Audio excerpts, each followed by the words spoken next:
So thank you. But now, without further ado, I have the great pleasure and privilege of introducing Australia's coolest psychologist. Not only that, she's a co-founder of a 3-time AFR Fast 100 company. Her company is Pragmatic Thinking. You may have met her or her beautiful partner in crime, Darren, at some point during the pandemic, because they have done some wonderful work with Laminex on virtual leadership and how we can empower people when we went through all of the midst of everything. Incredible people. She was awarded Educator of the Year in 2018.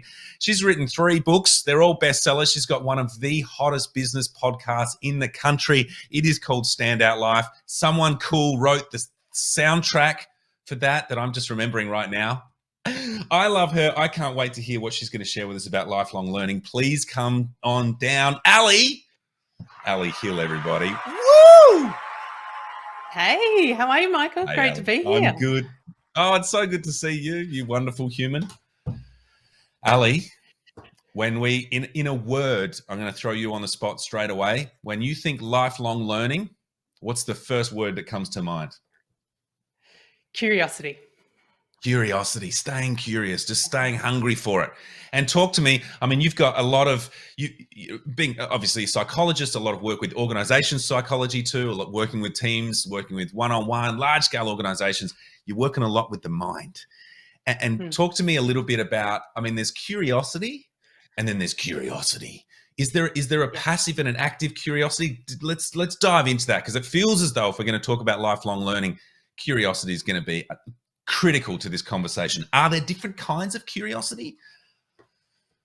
Oh, absolutely. I think when you put it into that passive or active, it has to be an active. It's got to be a contact sport when it comes to curiosity. If it's just something I'm vaguely interested in, or I saw that on the front page of a paper once, then it's not really lifelong learning. Learning is about putting information into action.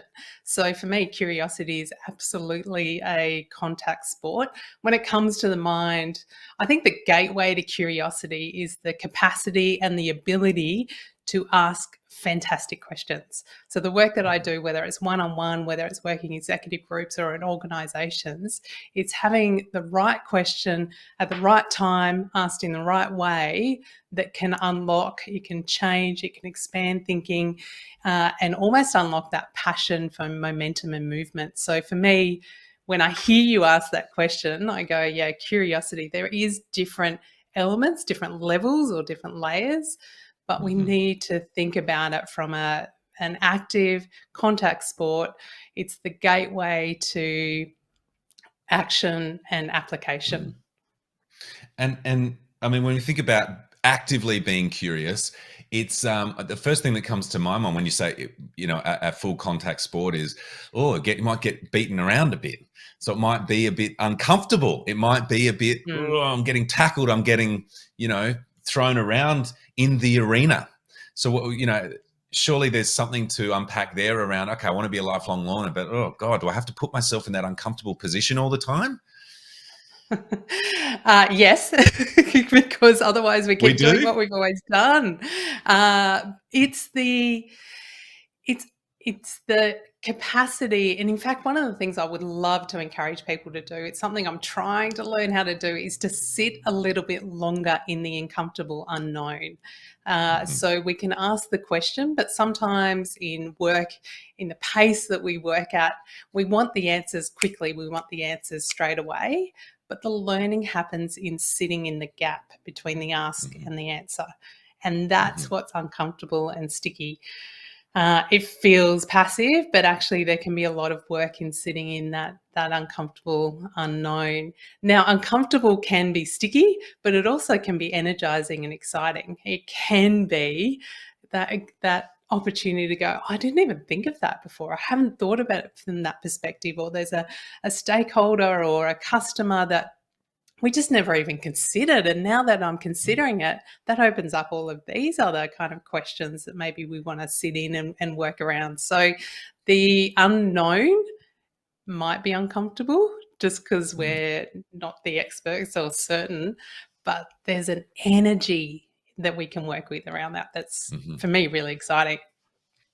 So I mean, already we've covered today. Okay, learning's great. We know learning's great. Lifelong learning. What can we learn outside the business? We had Rowan sharing beautifully about what he's been learning with men's group and stuff, and bringing that in the organization.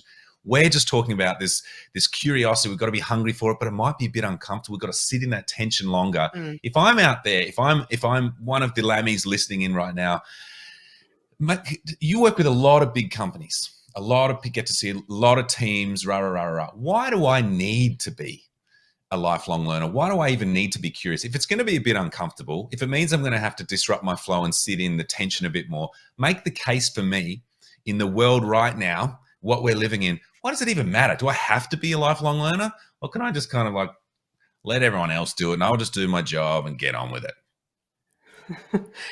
I've got two responses to that, and I love what Justin was saying before around feeling like we're at the start, and you were working with him around there's an energy here, there's an excitement, there's a possibility of what's going to happen. So I think partly if we don't embrace it, we're missing out on that.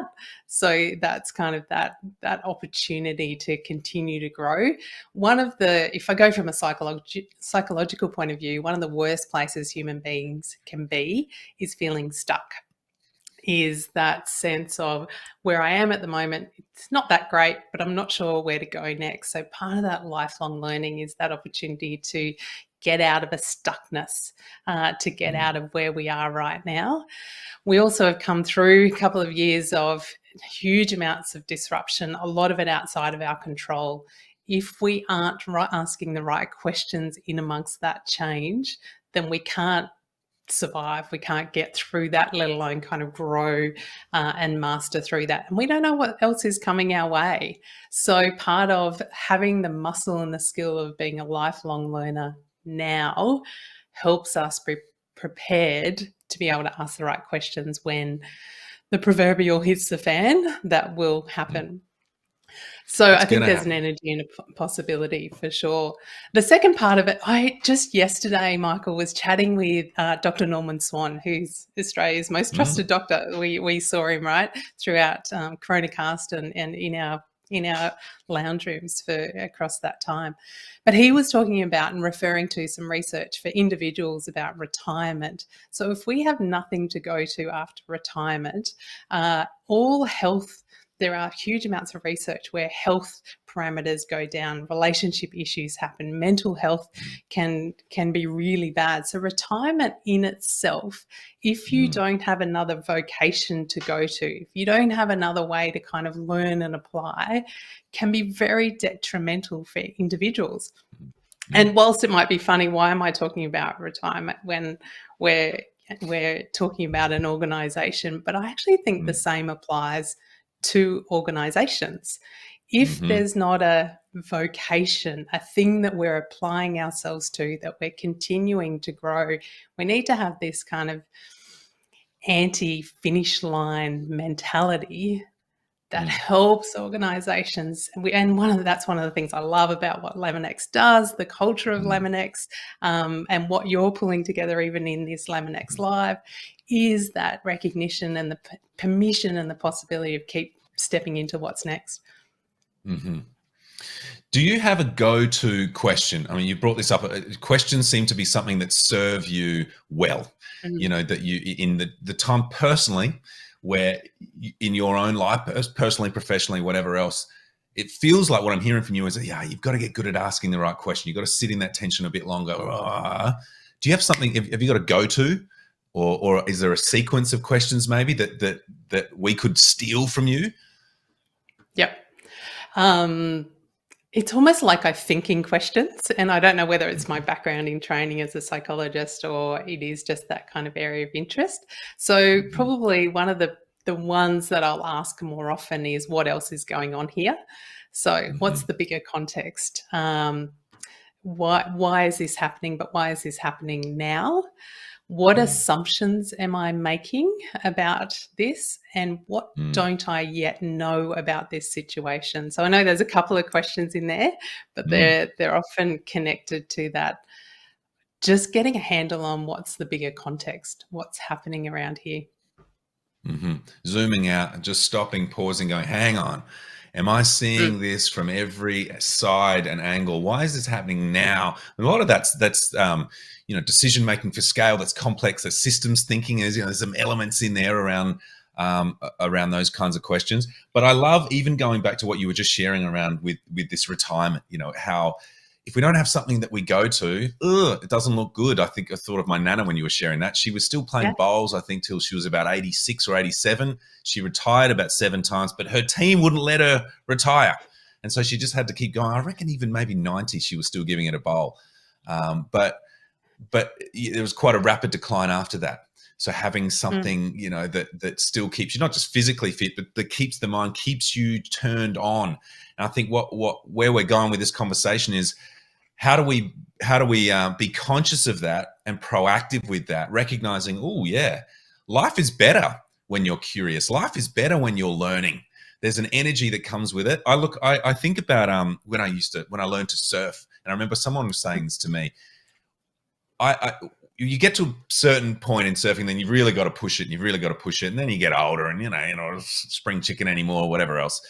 But I remember someone saying to me, much it will never feel as good as like a trick or a move or something will never feel Mm. as good as the first time you land it, because it's that like, oh, you're not landing, oh, you can't quite get barreled, or you can't shoot a hoop or whatever it is, and you try and then you do it, and you're like, that was awesome, but then you've kind of you plateau a little bit, and the joy comes, the energy, the vitality actually doesn't really come at the summit. It is in the climb, and that's a nice reminder, I think, from a mindset perspective. Am I right? It's kind of, surely there's some research around that, or there's something in your background where it's on the journey of learning and growing that actually is more meaningful to us. Am I right in that Oh, assumption? well, the celebration is because you know the challenge that you had to put in, the work that you had to put in. So the tougher the challenge, then when you get there, there's an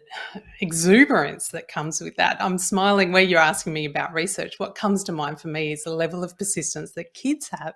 So anyone who has kids or has nieces and nephews who've seen it, like, it's extraordinary. It's almost like persistence grows out of us. I remember when Oh Pat yeah. was, who's about to turn 15, our son Patrick, when he was about 2, um, Darren was in the car with him. I had to jump out and go into the shops. Anyway, Patrick started saying, "Hey, Dad, where's Mum? Hey, Dad, where's Mum?" And of course, Darren's a behavioural scientist. So he said, "I'm just going to let him go and I'm going to count how often he says it." He got to 35 until Darren just went, "I'm done. Like, she's just in the shops, mate." But when you talk about persistence, as adults, we persist once or twice and we go, "Oh, it Yeah. didn't quite work." Or in your surfing scenario, you go, "Well, Yeah. I tried. I'm just not very good surfer. Other people do it Bit better." old for that. But Yeah.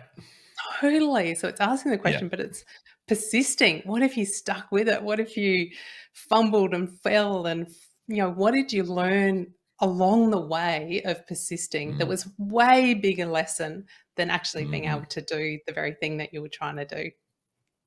Gosh, that is a really useful frame, because I thought you were going to share a different kind of story. But the first thing I thought of with my kid, I was going to make a joke like, "Dad, can we watch Netflix? Dad, can we watch Netflix? Dad, can we watch Netflix? Dad, can we watch?" All Totally. right, just They're bloody watch persistent. it. They're Fine. persistent. But then, thinking about, I mean, the most obvious example of that is sales. Not to be in an annoying, manipulative way, Mm, but you get a no. It's a no for now. Cool. What can I learn from yep. that? How can I stay curious? How can I keep showing up? But then, even Yeah. in other areas of our work, how can we just to persist, to stay in the conversation, to stay in the Mm, tension of, why is this? We know this is good. There's something about this project or this initiative or this product. We haven't got there yet, but let's just keep showing up and showing up. I think it was Dwighty that talked a little bit, or he made a comment earlier about sustainability and industry mm, challenges is something that he's learning about at the moment. I mean, this is a big lesson that we're all trying to learn. Every organization, every individual is now starting to really switch on to, how can I be more conscious about choices I make, the planet, blah, blah, blah. But we're learning. But we got to yeah. keep showing up. We got to keep going. It's great, Ali. Yeah, continuous conversations, it's continuous awareness. There's not going to be a day we'll get to and go, hey, we're now sustainable, because then we'll learn a different area or something will be different. So you're constantly kind of asking the question. One of the other things I've been talking to organizations around, and particularly those that might feel like a bit change weary, or there's been a lot going on, and now you're telling me I have to be curious and be a lifelong learner, that like I'm just exhausted and shattered, is to match the state to where you're at. So if you were to think about a continuum from uncertainty to opportunity, that sits on a continuum, when we're in that mess of absolute uncertainty, it's almost anxiety provoking.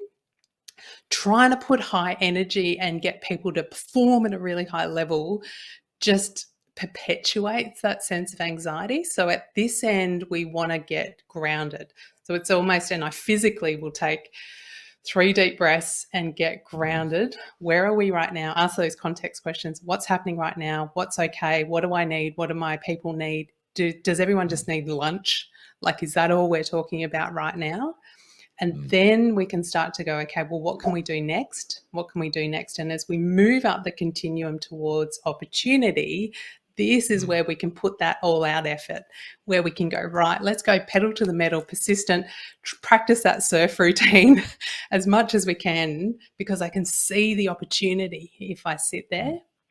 But again, that's unsustainable if we go all out effort all the time. So then you want to go to, where's that effort that is consistent, sustainable, where we're operating at a high level, but in a zone that is sustainable. And then we start to see opportunities and opportunities. So it is about knowing where are we at and matching the state to that continuum.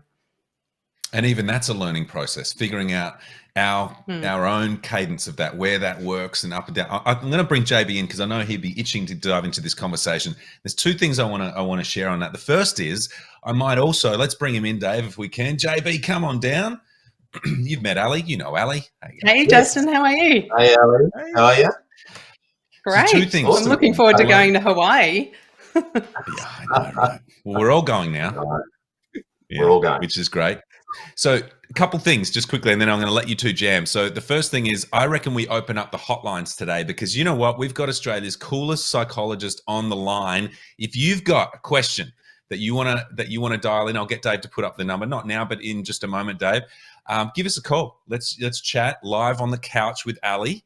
But I'd also love to get JB on the couch, because there's a few things I think we need to talk about your childhood.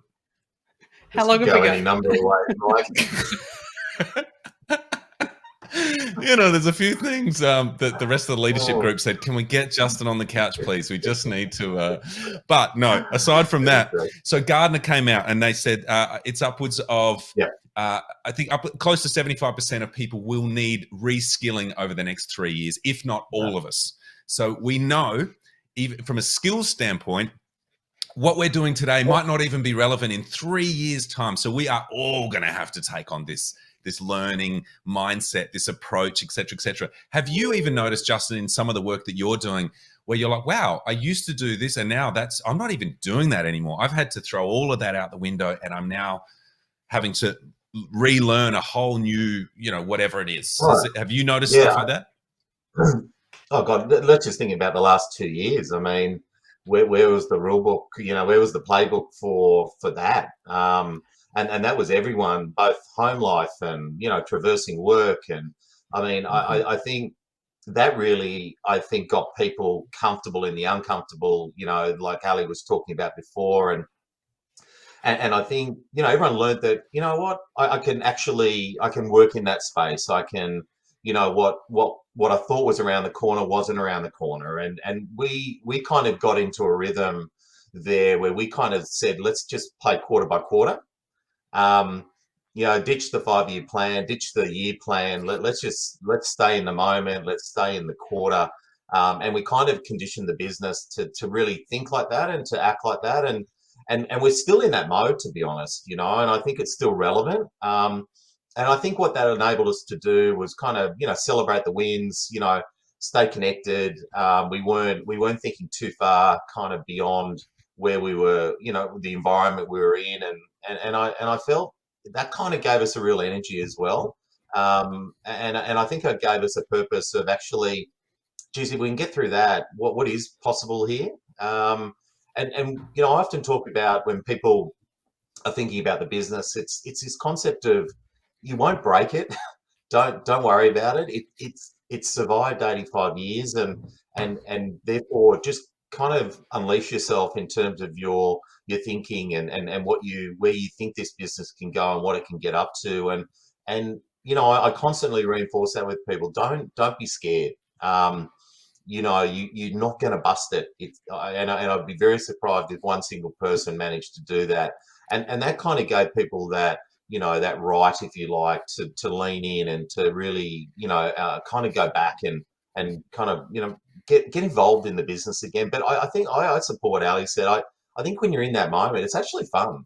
I mean, you are energized. There's this element of anticipation that keeps you alive. And I think wherever you were in the business, I think it was that energy that we've really harnessed. But I think we've created that environment where just, you're not going to break anything. And if you do, it's okay. We'll be here tomorrow. And if we charted this course, well, whatever it throws at us, I think, as a group, we can manage. I love that. I mean, we break something every episode, and we're still here. So I think that really, you're demonstrating that. I got a question for you, Ali. In this idea, say you do try something, building off the back of what Justin was just sharing, and it doesn't go so well. You're curious about it and you're trying to learn something. It's in a domain maybe you haven't been in before. Maybe it's outside of your remit in the business. You want to try something, and it's just a steaming failure. The last thing, I mean, my first instinct in that point is like, right, I'm not doing that again. I'm out. Tried it once, rah. I don't want to be seen as XYZ. What do we do in that moment? I mean, where do we go? Who do we turn to? Is there a tool or is there a practice that we can use to help us get off that inertia when we just have decided that's it? Like public speaking, for example. I mean, maybe people do that or try that for the first time. It doesn't go so well. That's it. Don't ever hand me the microphone again. How do we then flip that into okay, what can I learn out of this, et cetera, et cetera?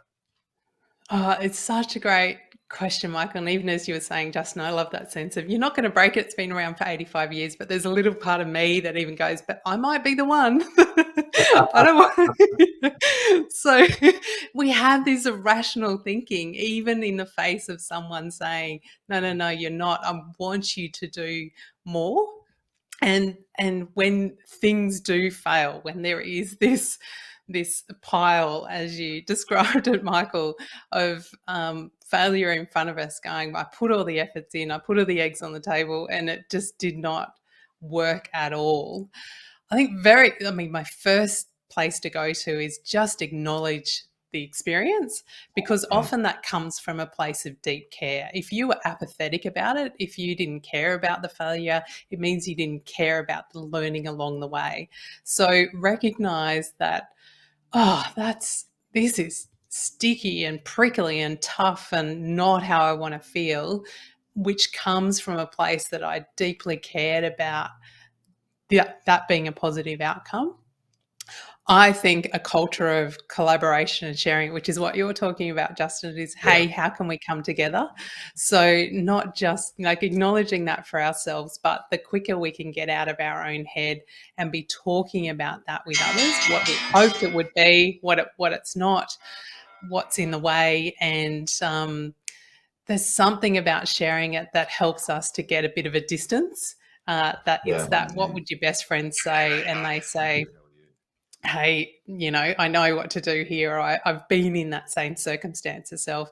So acknowledge for yourself, share it with others, and then, where's the rebuild? Where's the learning? But sometimes we try and jump straight to the learning without just acknowledging the experience in the moment.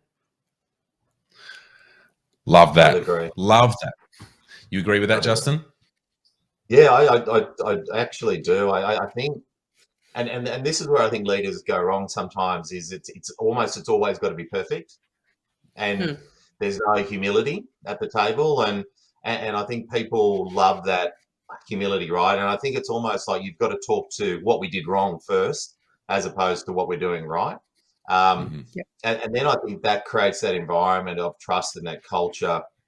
I Mm-hmm. think commitment is a real big one through this journey, right? I mean, you can't, you've got to provide the committed kind of path for people to test and learn and to fail and to get back up and move again, because, and that requires a bit of, commitment, I guess, so that you don't come off the path and you stay off the path. And I think, once you've got that momentum, it's like that flywheel concept, right, that we talk about here. And that is, once it's moving, it is a very difficult thing to pull up in terms of momentum. But it's that first, 2, 3, 4 turns you've got to stay committed to, and then momentum really does take over. And I think, that's where that commitment becomes really powerful, particularly in a business kind of setting.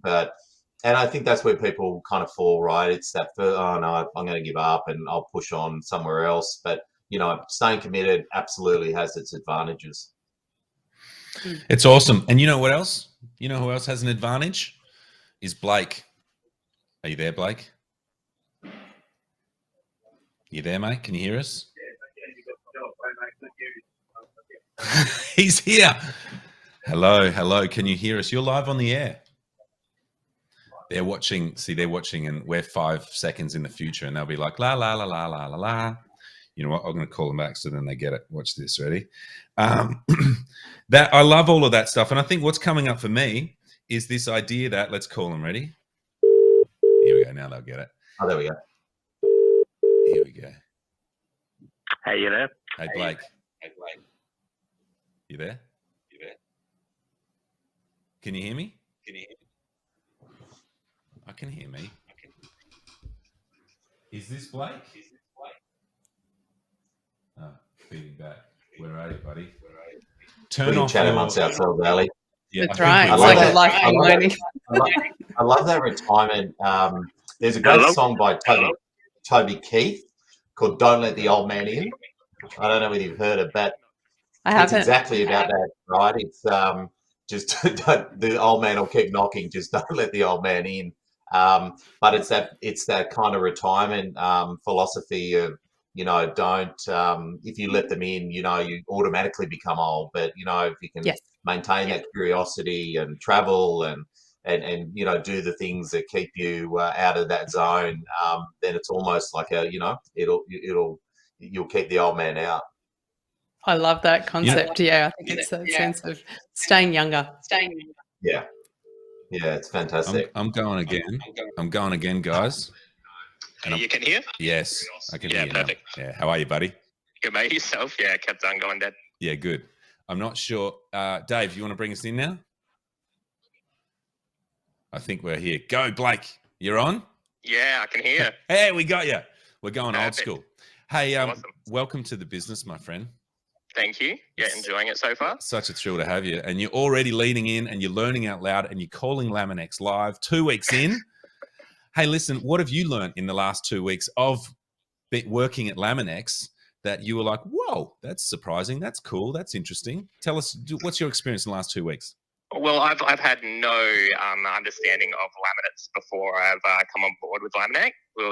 So learning a lot about the product, which has been great. But it's been awesome just learning about the foundations of the company, and the focus on culture here is amazing to see, and already feeling that in the Adelaide office here. That's where I'm from, Adelaide. Hey, what's your role, Blake? So I've just jumped on as key account manager for residential. You are the key account manager, absolutely. And in your experience, what scale of 1 to 10? How's Justin been on this show so far? I'd say a 10. Why not? Oh, good on you, Blake. $1,000. Thanks for later on when it's the initial meeting. So yeah. Oh, it's fantastic. Thanks so much for calling in, buddy. We so appreciate you, and welcome to this wonderful business. We think you're going to do big things here, buddy. Oh, well, thank you very much. I'm looking forward to see how it goes in the future, but absolutely loving it. Ah, legend. We'll let you go. Thanks so much, Blake. We'll see you in the chat thread. Everyone at home, let's show him some love in that chat thread. How cool is that? Love it when people do that. Hey, I've got a question for you both. Scale of 1 to 10. How cool is Blake? 12. These There you are, oh, wow. I'll take 13. go. Always got to win. Very cool. Yeah, good on him. Hey, but I'm curious also, Justin. Like, do you have a question for Ali? Like, obviously, she is a psychologist. She's, we've got. Do you have something where you're like, you know what? I'm kind of curious about this. There's something. It could be business related. It could be anything at all. Where you're like, you know what? I would love to know blah, because I've got one, but I would like you to go first. If you Yeah, got one. actually, I was just thinking about that while you were talking. What have you learned, Ali, over the course of the 2 years? I mean, what was your belief coming in? I guess clinically, and then what kind of morphed in the middle there, and kind of changed your maybe clinical perspective of how people deal with a situation like COVID, but be it professionally or kind of personally. What changed for you through there? Probably a couple of things come to mind when you ask that question. And there's a lot to unpack. It's a really good question. The very first thing is we work a lot with organisations, and you will understand this, Justin, that often the rhetoric can be change takes time. We can't do it overnight. And yet what Yeah, COVID showed us is we can do it overnight when the purpose is big enough. So that is a really interesting thing when I think about stepping into these conversations, both personally but also with organisations, is that we now have proof that we can change quickly. So what are the parameters? What does that look like when it comes to change into the future? Whether that's yep, change that we want to apply because we are evolving, and I love that sense where you're talking about Laminex at this kind of evolutionary stage. I think in the middle of it is to recognise the shift in, so pretty much every single habit that we had got thrown up, and we got to change. We almost got to throw it up in the air and see what we yeah, wanted to keep, and sort the rest out. And there's something quite energizing about that process. So I think that encouragement to do that without an external reason can be really valuable for us to yeah, kind of take forward. Where are those points in time across our year? New Year's is a really a natural kind of staging point for that. But do we want to do that more often? Where are those habits that we maybe want to throw up and question that serve us, and which are the ones that don't serve us? And then the third thing is the recognition of, I do believe that there has been, some conversations, but just that recognition of the challenge of the change, and not using these words lightly, but the grief and loss that does sit under, hey, we rose to the challenge, yeah, but there was some really hard moments in that as well. And now kind of coming out of it, it can be okay to go, yeah, that really sucked. And some of the loss might be we didn't get the chance to have the family holiday, or there were family yeah, members that were in states that where borders were closed for years that we didn't get a chance to catch up with.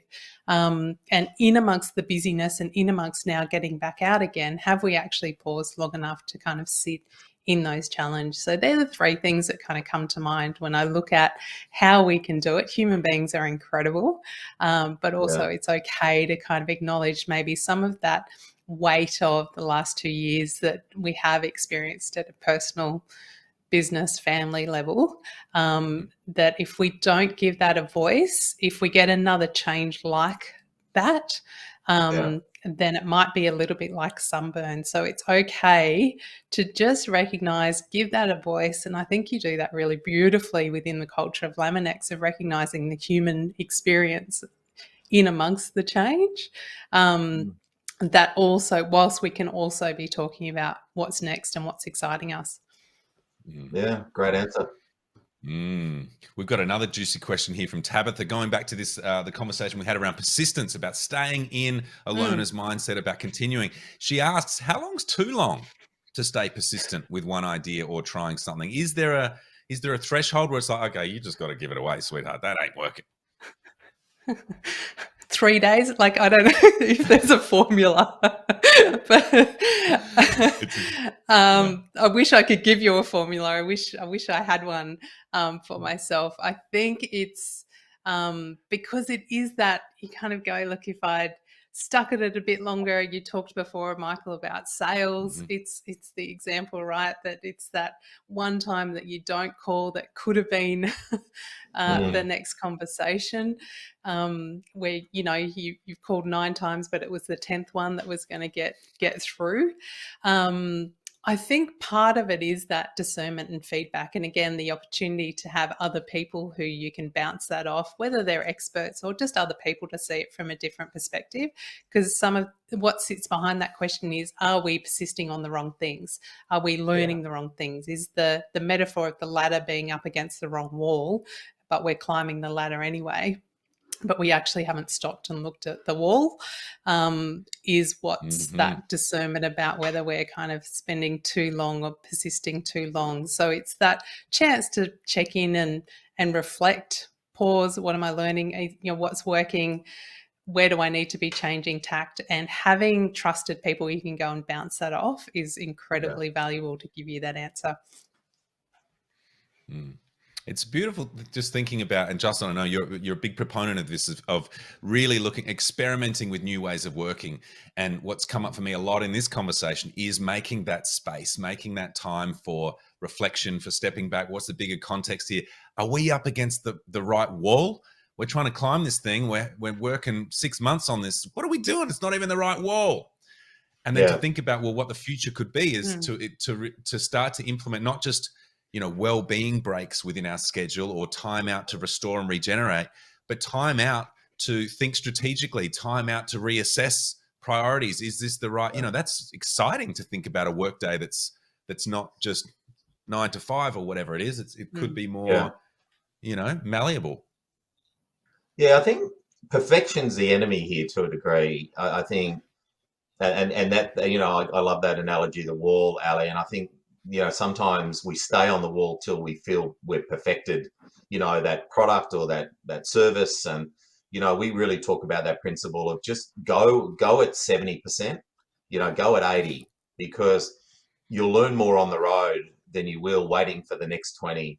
And I think that then leads you to kind of, maybe it's the wrong wall a little bit sooner, rather than this timeline to get to the 30 and try and be perfection and try and have that product be everything to everyone. And I think we've learned principally there, we're better to be on the road and in motion, right? And kind of in having some momentum back to that point before, and we can learn on the road, we can tweak and twist and figure out those nuances, and I think we'd be quicker to adjust to, okay, actually it's the wrong way to go, let's come back again and start again. But we try and not, particularly in our world of that product leadership model and that, that constant innovation, that constant curve, we just don't want to be perfectionists. I think that's the death nail, particularly when you're trying to, bring a cadence of new things and new ideas into a business regularly. Get out of the perfectionist world. It rarely exists, if ever. And get in motion, get on the road, so to speak, and that's where you're going to get your learnings, and that's where you're going to get your feedback, and that's where you'll really figure it out. It's a great practice for all of us, just to be in the game, just to be in the arena, just to play, to be open, to see what's coming. We've got a plan here. It's not quite, doesn't matter. Just crack on, have a shot at goal, see how you go. You missed the ball entirely. It doesn't matter.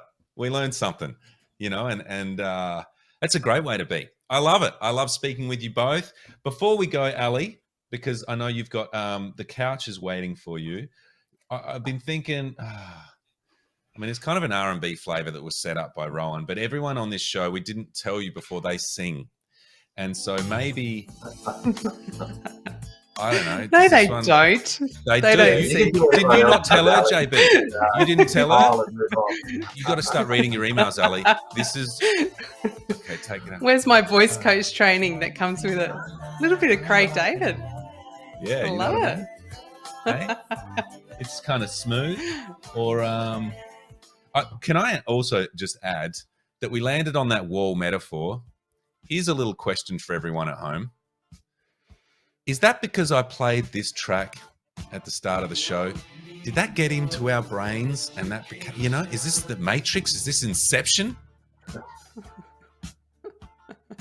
It might be. Don't believe everything you read on the internet, right? This is Oh. Or it could be the literal wall. It could be the literal wall behind Ali as well, right? Hey, it's all the walls are Yeah. closing in around us. We Yeah. need to bust out of them. I love that. And the way that we bust out of them is by adopting a lifelong learning mindset. Get out of town. We landed the plane. This is just genius. Now, Ali, you've done a podcast with Ace, who is the superstar content creator that lives inside the walls of Laminex. Check that out, people, if you haven't listened to it. I have listened to it, and it is full of insight around all the wonderful things and ways that you bring value to the world. We're so grateful that you made the time to stop and hang out with us today. And I'm sure, can you share one thing with us? Because, okay, let's get a little personal just before we go. I know you and Daz have done 12 weeks of getting yourself into ship shape. You know, you've been working with a friend of yours who's a PT, and I can see that you are, you know, I can see the bulging biceps beneath that wonderful jacket. What did you learn from your, because it wasn't easy, I'm sure. You do 12 weeks of no sugar, no this, you were training, you were in the zone. What did you learn from that experience? 12 weeks is a long time. I learnt that. It's like people do this for 4 weeks. We did it for 12. It's a long, long time. They're having great people around you to motivate you and give you that positive pressure. Like, we were literally scared of letting our coach down, which was our number one motivator. But I think that's kind of true. The second biggest thing that made it a possibility to kind of keep going was every single week when I talked about questions, we did this reflection exercise. And so we responded to 3 questions. What worked well in the week that's been? What do we want to improve for the week that's coming? And what do we need to let go of? And that process every Saturday, and sharing that publicly with our little kind of accountability group, was incredibly valuable. And even to be able to see the difference between week 1 and week 12. So week 1 was what worked well was 2 things, and what to improve was 10 things. By week 12, that was flipped. So wow, that process was really, really cool. What were those 3 questions again? Because this could be something that we could even experiment with in Laminex. We could get teams at the end of the week to check in. What were the 3 questions again? 3 questions were: what worked well this week? Yeah. What needs to be improved? And what do we need to let go of? Love that. What do we need to jettison, to sail off and to launch into the future, to be learning in motion, as JB shared? So I'm going to let you both go. Thank you so much